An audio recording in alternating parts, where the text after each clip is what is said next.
I love lighting, and it's because my favorite part in making any of these YouTube videos is actually the B-roll.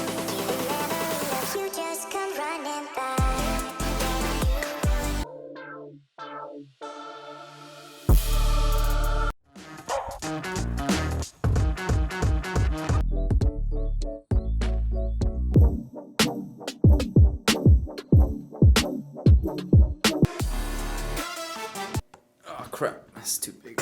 And critical to good B-roll is, well, good lighting. So when GVM reached out and was like, hey, we have this new 1000D RGB panel, would you want to check them out? And I said, yes, please do that. I would love to. And I'm glad I did, because in a small studio like mine, having a full spectrum RGB lights like these two have been a game changer for me. And if you guys are interested in picking these up, you guys can use my link down below. And if you use this code, you can get an additional 10% off. Now, I don't want to just tell you guys how good they are. I want to show you doing my favorite thing, B-roll. Let's get honest.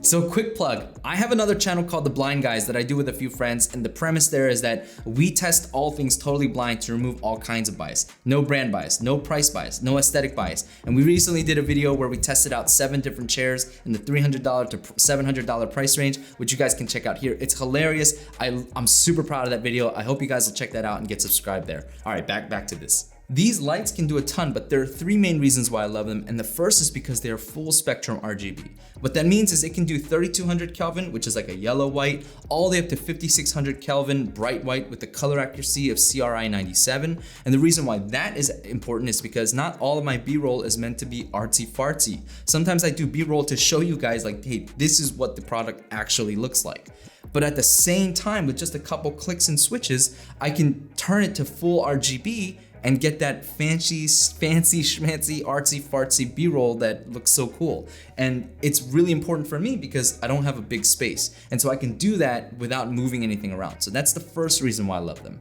The second reason is because these lights have a great balance between function and usability. So these lights, the left dial here is gonna be able to control, like if you're in the white mode, it's gonna control your brightness, so how bright you want that light to be. And on the right is gonna control color temperature. So if you want it brighter white or you want it more yellow white, that's that. And then if you just click this button here, you go into RGB mode, and the same similar principle applies here. The left is gonna give you color saturation, which is not the same as brightness. It's essentially, think about it as like, how much blue do you want? Do you want it to be really blue, or you want it to be just like less blue? And then on the other side, this one is gonna control the HSI scale, which means it's gonna change the color degree to give you a different color. And that's really cool because if you have other lights in your setup that use that HSI scale, well, now you can color match it using the HSI number. So that's really cool. And again, it's got 2 knobs, and that I think is perfect to navigate what you need to do. There are other functions, but I honestly don't use them. You can do things like make a master-slave relationship, so you can hook this to that light so that they all get controlled using a single dial. You can do things like that. I don't really use it for that. But the reason why I talk about the function to usability ratio is because these aperture lights here, they're also a full spectrum RGB light, but they're pain to use sometimes because this can also do 3200 Kelvin all the way up to, I forget how many Kelvins. And it can also do RGB lights, but you can only control it, at least physically, using a single scroll wheel. And I'm not joking about that. You get a single scroll wheel that doubles as a button. And so if you want to get to one setting, you have to click the button, scroll over to the right setting, click it again, then scroll it again to get to the right percentage. And it's hair-pullingly frustrating. So yeah, they did a really great job there. The third reason why I love them so much, and I didn't know this until I actually got it, was that the stands that they come with, these are actually really nice light stands. Like, relative to the ones that I've gotten from other budget cheap lights, these things are like tanks relative to those. As a matter of fact, let me go get my stand right here and show you guys how bad these light stands can be.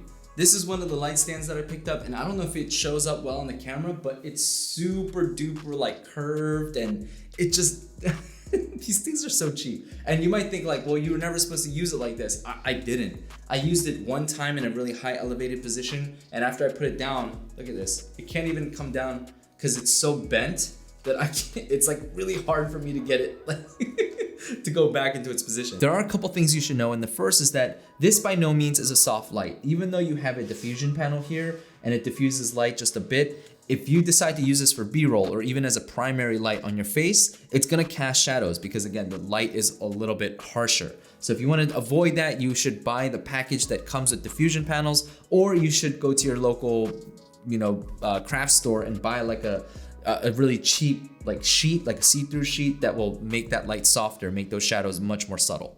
The next thing to know is that these lights have these screw-ons on the side that allow the light to pivot, which are actually really cool and really functional. But they have these barn doors here, and barn doors, I don't use them that often, but they're supposed to help you shape light. So if you've got it like this and you reflect it on the wall, you should see like a strip of light on the wall.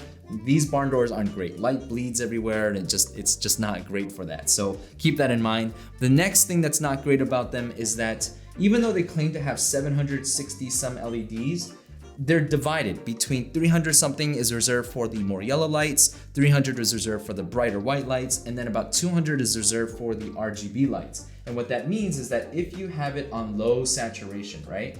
So let's say you have it on low saturation here, and then I decide to change the color temperature. You see here that I'm not getting that subtle shift in color. Instead, it's just kind of whacking from color to color.